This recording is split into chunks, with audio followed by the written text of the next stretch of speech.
Her heart sank. Had he destroyed it? Maybe he had finally gotten rid of the evidence. She told herself to go back to the desk, but her hands were already moving. She started opening the drawers of his desk. The top drawers were boring. Pens, paper, old assignments. The bottom drawer looked empty. But when she pushed it shut, it made a strange, hollow sound. Marisol paused. She pulled the drawer back out and knocked on the bottom. It was a false bottom.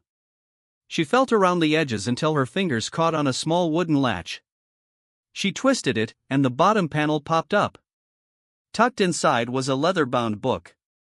Her hands shook as she pulled it out. This had to be it. She opened the cover, expecting to see Mateo's messy scrawl.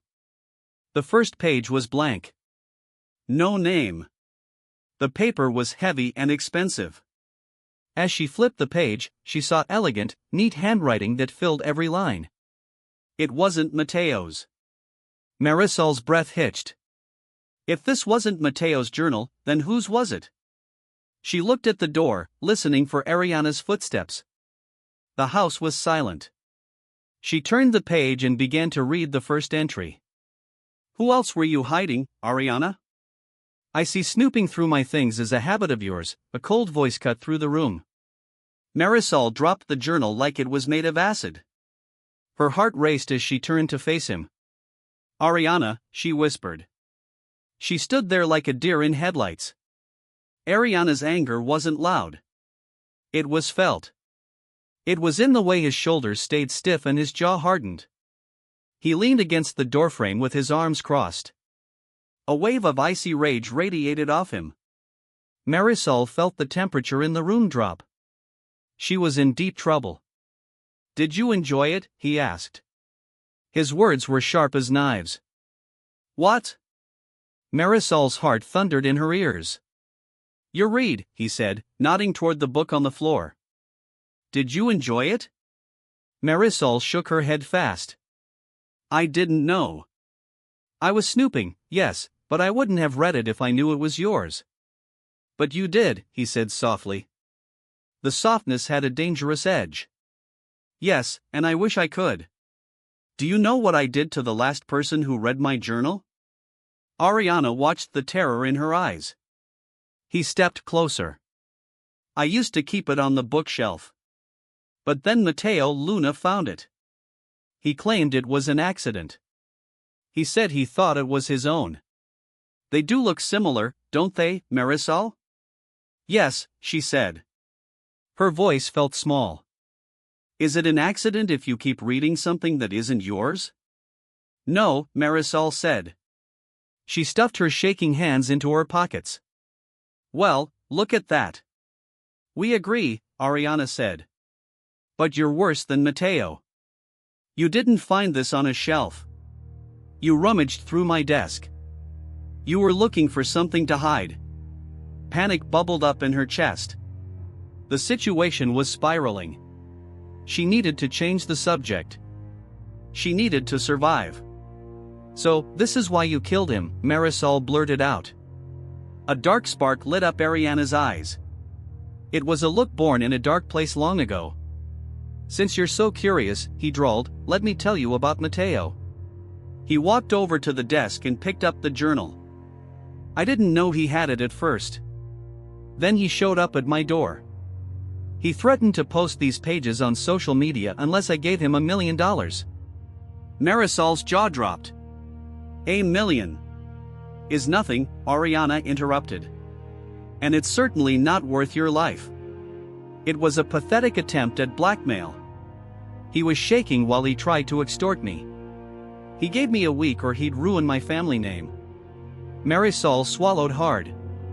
It was cruel. If Ariana was telling the truth, Mateo had played a very dangerous game. Mateo forgot one thing, Ariana said, stepping closer. If you threaten a family that has no scandals, you should wonder why they don't. I played my part. I promised him the money. I just wanted to make sure there was no paper trail. I wanted to make sure I wasn't a suspect. A bone-chilling smirk touched his lips. I wanted him jumpy. I waited the whole week. He wanted to meet in public, but he was a bad negotiator. He agreed to his own dorm room. Right after swim practice. Marisol stared. He was telling her everything. Why was he telling her everything? I chatted with him just long enough to make sure he didn't see it coming, Ariana whispered. And when he did, he was so afraid. He didn't scream. I wouldn't let him. But I saw it in his eyes. People's eyes never lie. All that planning was worth the fear in his eyes as he fell. Marisol felt like she'd been hit with ice water. This was the real Ariana. The mask was gone. He was a monster who enjoyed taking a life. You've read the journal, he said, his voice sharpening. You know who I am now, don't you? Marisol's adrenaline spiked. Her brain screamed at her to run. She bolted for the door, but she wasn't fast enough. Ariana's hand slammed onto her neck. He pinned her back against the glass window. Marisol gasped and clawed at his fingers. There was no budge. His dark eyes were cold and dead. I'm going to die, she thought. He's actually going to kill me. She should have been begging. She should have been crying. Instead, an uncontrollable giggle bubbled out of her. The giggle turned into a full laugh. Ariana's grip loosened slightly in surprise. I'm sorry, Marisol choked out. It's just, we've been in this position before, haven't we? Ariana's forehead creased. Oh, I see. Nervous laughter. A defense mechanism. The laughter stopped instantly. The fear came back twice as strong. Are you going to kill me, Ariana? She asked. The silence stretched. It was heavy. Ariana didn't answer. His hand moved from her throat to her cheek. His thumb grazed her bottom lip. I was beginning to enjoy you, he murmured. Our obligatory friendship. We could still be friends, Marisol whispered. Nothing has to change. You read the journal, he said. Everything changes. I'm not Mateo. I won't use this against you. You don't have to kill me to keep me quiet. I didn't need to kill Mateo either, Ariana retorted. I have lawyers for that. But as you saw, I am the monster my parents made. Their first lesson? When you find a weed in the garden, you pull it by the roots. Ariana, she pleaded. You didn't deserve what they did. No child deserves. He squeezed her throat again. It was a warning. Do you think I need pity from someone like you? Keep your fucking pity. It's not pity, she rasped. You just need to know. You didn't deserve it.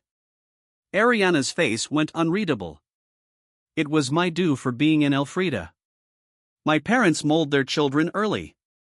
I learned quickly. They never had to use anything worse than the cellar. How long? Marisol asked. She knew she was pushing her luck, but she had to know. It depended on how sorry I was, Ariana explained. Anger seeped into his tone. At first, it was hours. But if I cried when I came out, I went back in. The longest was my final trip. The last entry. How long? 2 days, he said. I pushed back against my father. He wanted to make a point. No food. No water. I passed out. When I woke up, a doctor was fixing the wounds on my ankle and a kidney infection from dehydration. Marisol felt sick. I've never told anyone that, Ariana said gently. Why did you tell me? Because it doesn't matter, he whispered. His hand tightened again. Marisol shoved at his chest, but he was like a brick wall. Wait, she wheezed. His hold loosened. Marisol sucked in air. Just wait, she panted. You want to hear what I have to say. Do I? Marisol's brain raced. She couldn't cry. She couldn't run. She had to be honest. That was the only thing that worked with him. You don't need to kill me, she blurted. Oh. Right now, I'm a liability, she said. But what if I give you leverage over me? Mutually assured destruction. Ariana looked unimpressed. You have nothing. Your life isn't a scandal, Marisol. It's not my past, she shot back. I've done something illegal. Something that would ruin me. Interest sparked in his eyes. What could a girl from nowhere do that's so bad? I'm not supposed to be here, she whispered. I misrepresented my abilities. I cheated to get the scholarship. You cheated, he said plainly. Details don't matter, she said, her voice shaking. I have a scholarship I shouldn't have.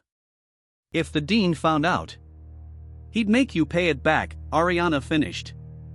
A dark smile spread across his face. And file charges.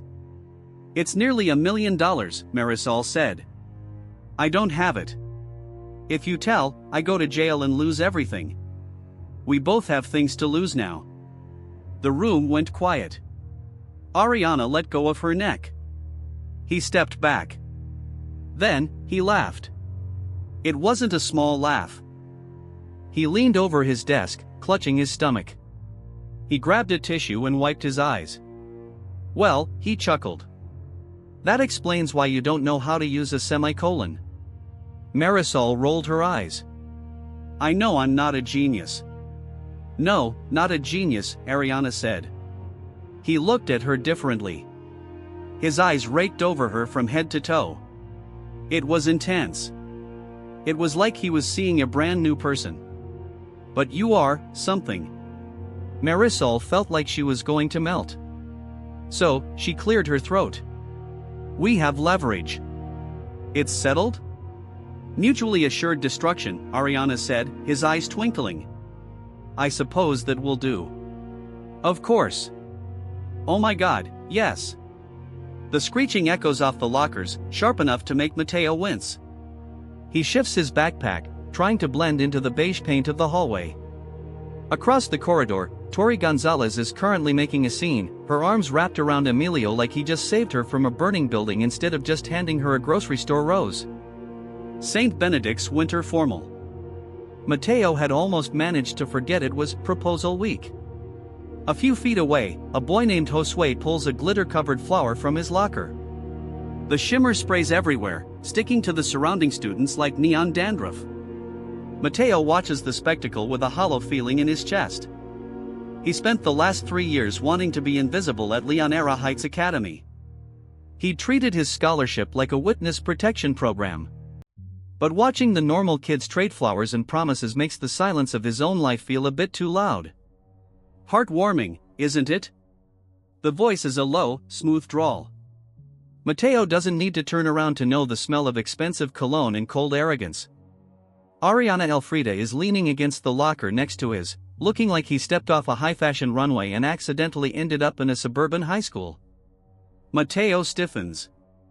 The last time they were this close, Ariana's hand had been clamped around his windpipe in a darkroom. What are you doing here? Mateo asks. He keeps his voice flat, checking the hallway to see if anyone is watching them. Ariana offers a lazy, practiced smile. We're friends, aren't we? Mateo narrows his eyes. He leans in closer, dropping his volume so the passing cheerleaders can't hear. Are we? I thought friends usually skip the part where they try to murder each other. Ariana doesn't flinch. He just adjusts his blazer. Technically, I only considered it. And if we're being picky, friends don't usually go through each other's private journals either. Mateo bites his tongue. Point taken. Don't look so worried, Ariana says, waving a hand dismissively. I'm over it. We have a deal. You keep my secrets, I keep yours. Everyone stays safe. Mateo wants to believe him, but safe is a relative term when it comes to Ariana Elfrida. The guy is a predator who wears a tie. Still, a truce is better than a shallow grave. Besides, Ariana says, his smile sharpening. As your new best friend, I thought you'd want a front row seat for this. He nods toward the end of the hall. Sophia is approaching, her usual entourage trailing behind her like a royal court. She's wearing a look of practiced expectation, her eyes darting toward her locker. "I thought you said you weren't taking her," Mateo whispers. "I'm not," Ariana says. "I told her no 3 times. But Sophia doesn't understand the word. She thinks I'm planning a grand surprise." Mateo watches as Sophia reaches her locker. She spins the dial with a flourish. When the door swings open, a dozen red roses tumble out, spilling onto the floor in a heap. Sophia doesn't even look at them. She starts digging through her books, her movements getting faster and more frantic. She's looking for a jewelry box. Specifically, the diamond earrings she's been bragging about all week. The silence around her grows awkward. Her friends, Valeria and Paloma, share a worried look. Sophia's face turns a blotchy, angry red when she realizes there is no velvet box. No diamonds. Just a pile of cheap plants. For a split second, her mask slips. She looks humiliated. Then, she snaps. She grabs a single rose from the floor and reads the tag. "Tiago Bell," she calls out, her voice high and forced. She turns to a nearby varsity player with a bright, fake smile. "I was hoping you'd ask. I'd love to go with you." Tiago, who clearly didn't expect to win the lottery today, looks thrilled. His teammates cheer, and Sophia struts toward him, abandoning the rest of her flowers on the floor. She doesn't look back at Ariana once. "Well," Mateo mutters. "You definitely pissed her off." "Good," Ariana replies.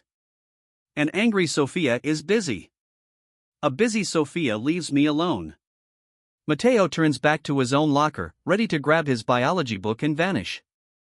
He spins his combination, the metal door creaking open. He reaches inside, but his hand doesn't hit a textbook. It hits something soft. He freezes. There's a rose resting on his shelf. A single, perfect bloom. Mateo picks it up, expecting a prank. He looks at the small white card attached to the stem. His heart skips a beat. "Who's that from?" Ariana asks, his voice losing its playful edge. Mateo ignores him. He scans the hallway, his eyes landing on a group of athletes near the exit. Federico Rios is standing there, his cobalt blue eyes locked right on Mateo's.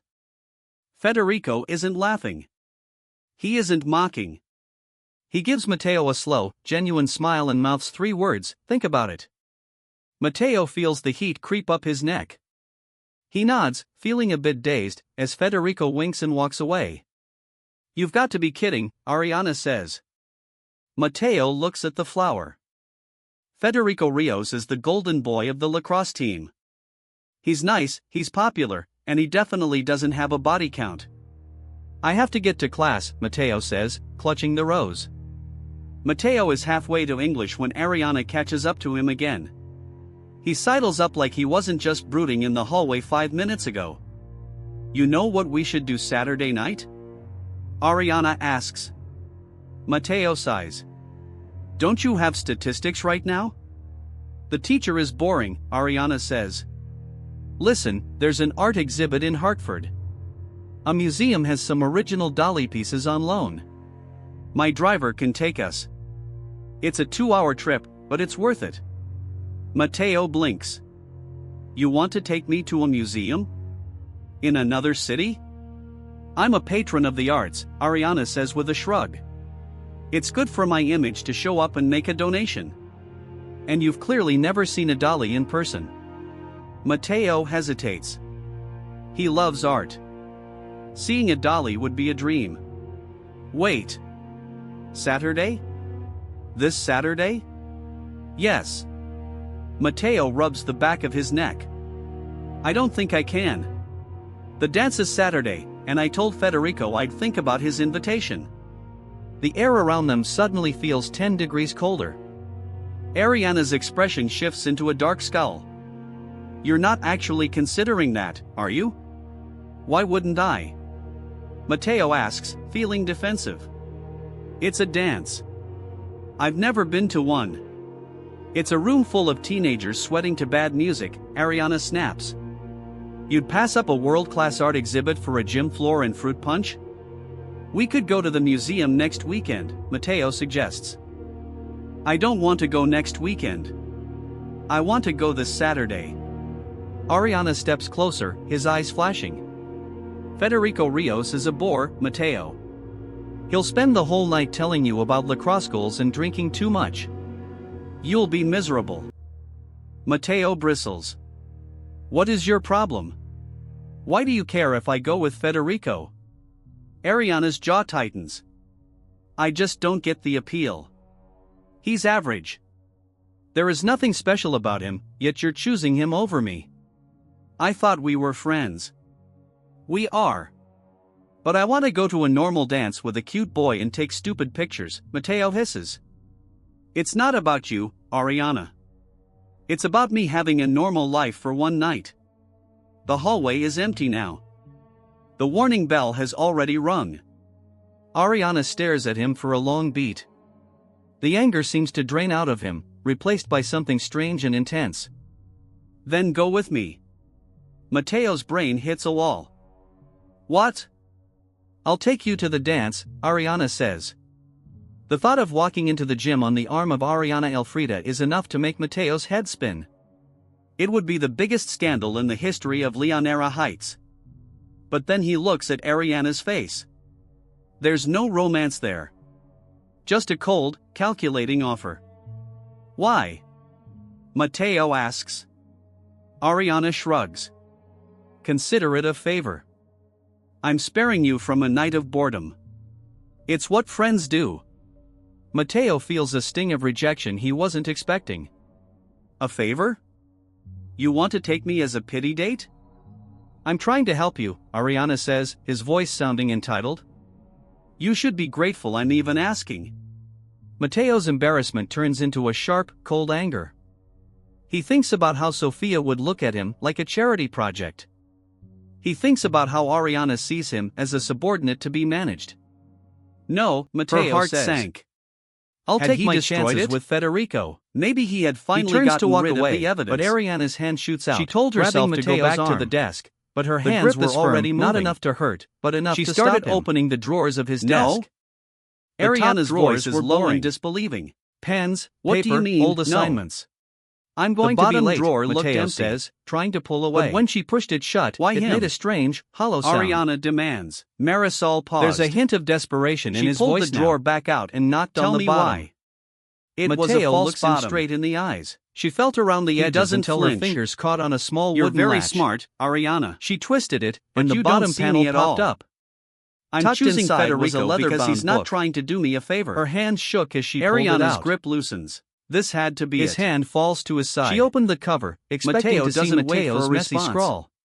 He The turns first the page corner was and heads blank. for class, his heart No hammering name. against his ribs. The paper was He doesn't heavy look and back, expensive. but he can feel Ariana's As stare she burning flipped into the his page, back the she saw entire elegant, neat handwriting See that you filled fourth every period. line. Mateo calls out It over his wasn't shoulder. Mateo's. So, do you Marisol's need to get breath through, hitched. or are you just holding If the this flowers wasn't for Mateo's exercise? journal, then whose was it? Marisol pulled her knees She to looked her at chest, the door, trying to listening make for herself small Ariana's as the line of footsteps. florists hovered over The her house desk. was silent. The woman at the She front turned the didn't page move. and began to read the first She entry. just Shifted a massive bundle of Who deep else red were you roses, hiding, giving Ariana? Marisol a look that said she was I see clearly in the snooping wrong through my place things at the right is a habit time. of yours. A cold The voice cut entire through the lecture room. hall had gone dead. Marisol dropped the Professor journal like it Aranda was stood made of frozen acid. by the chalkboard, his Her heart lecture raced on as she formatting turned to forgotten. face him. 3 dozen Ariana, red she roses were whispered. followed by apricot blooms. She stood there and like a strange deer in hybrid headlights. petals that looked like they were bleeding. Ariana's and finally, anger wasn't a bouquet loud. so dark they looked like It velvet was dipped felt. in ink. It was in the way his Marisol. shoulders stayed stiff The and voice his jaw made her hardened. stomach Drop through the floorboards. He leaned against the doorframe with She his turned arms to find crossed. Ariana standing there, a wave wearing of a icy grin that rage didn't reach his radiated onyx off him. eyes. Marisol What is going felt on? the temperature in the room drop. Marisol whispered. She was in deep trouble. Ariana's smirk sharpened. Did you enjoy it? He I want to asked. take you to the St. Benedict's His words dance. were sharp as knives. Will you go with me, What? Marisol? Marisol's The heart silence thundered in the her room ears. was heavy. You're read, Marisol he said, waited for the nodding toward the punchline. book on the floor. She waited for the theater you kids to enjoy it? jump out or for the laughter to Marisol start, shook her proving head this fast. was just another Leonera I Heights didn't prank meant know. to put the scholarship girl I in was her snooping. place. Yes, but I But wouldn't no have one read it laughed. if I knew it was yours. Instead, the But air in you the room did, he turned said sour with the softly. smell of expensive The soft, perfume and this sudden, had a dangerous burning envy. edge.